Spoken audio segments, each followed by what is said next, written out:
As I mentioned at our dinner, one of the things that I look for when I'm trying to determine which member of Congress should receive an award is not so much how popular they are, or how much they're in the media, and so on and so forth, or what if they're a chairman of a committee or not, but rather, quite frankly, what they do in Congress, how much we work together, how closely we are aligned as well. Over the past year in particular, since the last award that we gave out at last year's dinner, I worked closely with the congressman and his staff, actually Andy, who's sitting behind us, on, I believe it was 4 pieces of legislation, 2 or 3 congressional letters, and so on, all focusing on areas that we do. Clearly, Trent is somebody, the congressman is somebody who understands and gets the issues that are concerning the U.S. as well as the globe, and quite well. What made it was actually, I think it was great, and sort of, but that he wasn't able to attend our dinner, because you have many members of Congress who will skip votes just to receive an award. There were 8 pieces of appropriation legislation that evening that needed to be voted on, that needed a good guy to be able to go in with as I say, sound mind and body, to be able to vote as is necessary. And for that reason, how can I argue that the congressman wasn't there? We sort of have a similar situation today, although we don't know. He hasn't received word as to exactly when he has to go. Apparently he has.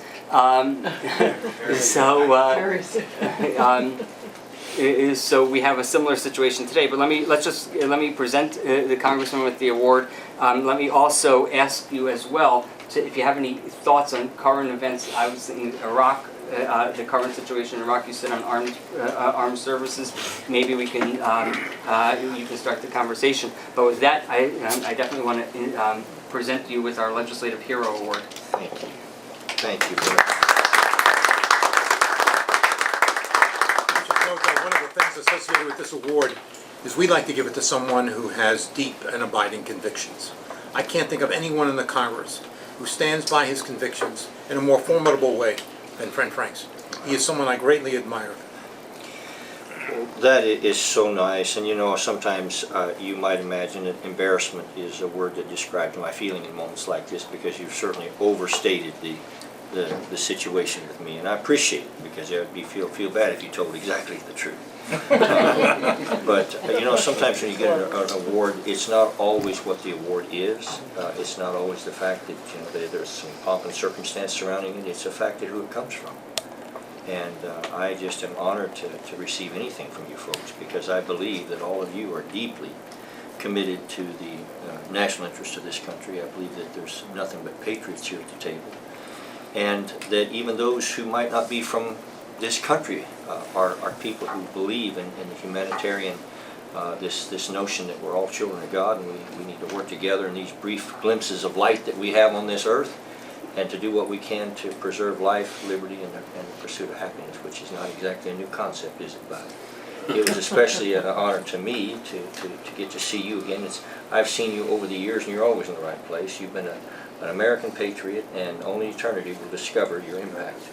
And it's an honor to be with you. And of course, Herb London, what do you say? I mean, he's an institutional by himself. And Ellie has been someone that I have such a deep trust in, such a friendship, even an affection. He's not much to look at, but he's a fine man. It's called case story. Yes, sir. But I am just genuinely touched. I know that the challenges we have are pretty formidable. Iran is insinuating itself into the Iraqi government now, and are essentially trying to redirect a lot of the great effects that we've had. But I would just tell you, there is a different guy in the White House now, and there are some good reasons to hope for a lot of things. I mean, it wasn't so long ago when the Muslim Brotherhood had a hold of Egypt, and now someone that I believe maybe is not perfect, but I believe was just God's man for the moment, and El-Sisi just came along right when we needed him, and we should all be grateful he's there. I've been one that has backed the Kurds consistently. Not that they don't have their challenges. I've certainly tried to work with them to make sure that they protect the Christians within the Nineveh Plain, because that has some additional national interests related directly to us to try to interrupt the Shia crescent that could form there, and then really give Iran a real gateway into Syria, and just to really cause us a lot of difficulties. But overall, I just am grateful to all of you that your criteria for analyzing any problem is one, okay, how does this further the cause of human freedom and human dignity? Because isn't that what it's all about? I mean, I think I wake up and I can't believe, I've been in Congress for 15 years and I'm not a young man anymore. Now, the body is still sound. You said sound mind and body, didn't you? I did. The body is sound. I'm really amazed at that. The mind is questionable. This place has an effect on one's mental status. I just came back from Israel last night, and sleep deprivation is a part of life here. And some of us perhaps operate better that way because we're a little fuzzy and it doesn't come out exactly the wrong way. But please believe me that I don't want to filibuster here on you all, but please believe me that I have just such respect for all of you, and just for the heart that you have. It's always nice to have erudite group of people who have great qualifications and credential and impeccable auspices after their name, that's cool.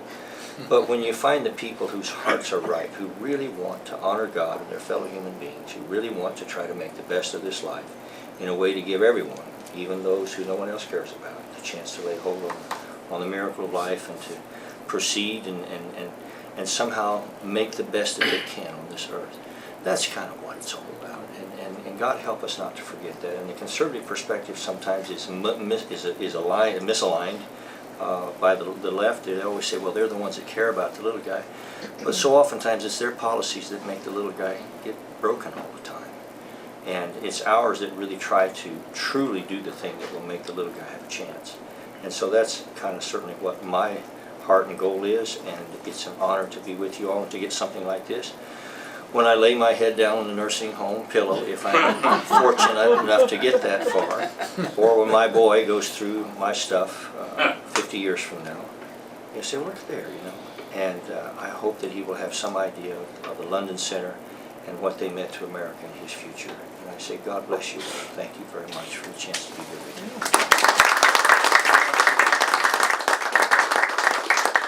Open this up to a question, and maybe you have some ideas, thoughts. As I speak to representatives from other countries, the part of the concern is part of the concern that they face is that they're not 100% clear as to where we stand, the United States stands, especially with our allies, people who we've been allies for over the past 30, 40 years. Once again, we've reached a point during the Obama administration. We had there was this ambiguity as to where the United States stood with our allies. The question now becomes, we have that again. And we can debate why that is. Is it the deep state in the state within the State Department, or is it really the administration? Relevant for this question. Is there something that Congress can do to alleviate the fears of the allies globally regarding where the U.S. stands? Yeah.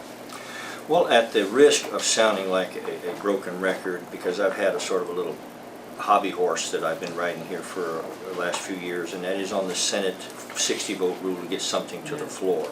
I've been in Congress for 15 years, and I don't know how to express to you how that distorts everything that we do. From the House, it makes us try to get legislation that will somehow fit through that keyhole, and by the time we do that, it's like shoving a camel through the keyhole. He doesn't look so good on the other side.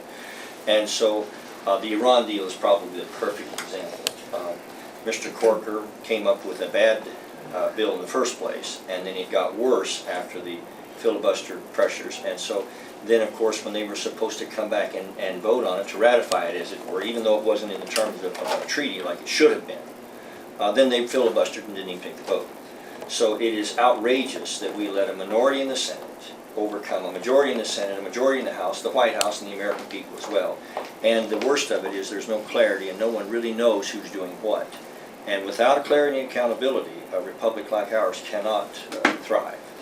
And the worst of it, of course, is that the Democrats have already made it clear that they intend to change that vote, that rule, as soon as they get in power. So it's not a matter of whether it's going to change or not. It's just a matter of when. They're saying nice doggy right now until they find a rock. And we are really foolish if we hold to that, because you know the debate is really over. When Neil Gorsuch was offered to the Senate, they knew that they couldn't say, well, you know, yes, Mr. Gorsuch is more qualified than anyone in 100 years, and yes, the election was about the Constitution and the Supreme Court, but unfortunately our erudite rules will not allow us to take a vote on him. See, the American people would have plucked the Senate apart brick by brick at that point.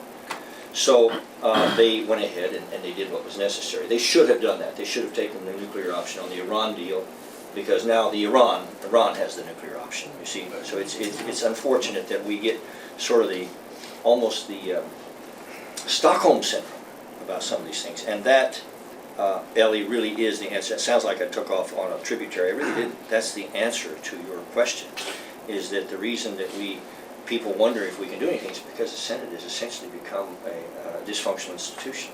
If they hold to that rule, which means it takes 60 votes to get a bill to the floor, and then of course 60 to get it off the floor, the one creates interminable debate, the one prevents all debate completely. To hold the one is to eviscerate the other. If we continue down that path, then we're never going to look like anything that's rational to the outside world, especially to our allies who don't understand the idiosyncrasies and subtleties of or idiocies, forgive me, perhaps I should use that word, of the Senate rules. And I beg you to think about that, because what happens, that one snuck up on us. We're so institutionalized and so used to that being the situation that we take that into consideration, and it distorts everything that we do, where there's no clarity and accountability. Until we fix that, if we don't, this administration will be nominal at best. If we do, it'll be transformative if we fix it. Okay, I've got votes now. So Congressman has votes, but will add just one point, and then Herb, if you have something, I just want to add one point. In 2014, we were dealing with ISIS, and we put together Tony. I brought Tony and Pete O'Brien, another one of our fellows, together. We created this Gulf and Red Sea Treaty Organization for dealing with ISIS, and it has grown to deal.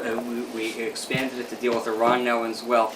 It is Congressman Franks who just recently wrote a letter to Secretary Tillerson and Mattis to re-evaluate this Gulf and Red Sea Treaty and see how it can be implemented to help this to help in the Middle East. And the truth is that was really a complete construct of the London Center. I mean, you folks had huge impact on that. So don't underestimate your impact. I am encouraged. ISIS right now is getting their proverbial butts kicked on the ground as far as holding an army holding territory, and that is a reflection of the new president. There's a lot of hope, but we better move quickly, because if the bad guys get in control again at this critical time, it could really be a great loss to us. But I'm hopeful that that my children and yours, if we do our job, will walk in the light of freedom as we have. God let it be. And thank you all. I appreciate it. No, I think that the Congressman stated this very effectively. I'm reminded of a comment when we talk about hope that Kafka once made when he said, "There's always hope, but not for us." There is hope for us. Yeah. I believe that we have an extraordinary moment in our history where we can take hold of the course of history and make the changes that are necessary so that freedom and liberty prevail. Yeah, and as George Bush once said, he said, remember, of course he was quoting Jefferson after they signed the Declaration. He was pretty concerned, Mr. Jefferson was, that he was going to get killed just right away, that everybody's going to get hung for what they did. And John Page said to him, he said, well, remember, the battle goes not always to the strong, nor the race to the swift. Do you not think that there is an angel that rides in the whirlwind and directs this storm? And if you consider the history of the United States, that has been all too obvious. So let us have faith and charge the gates. Great, thank you.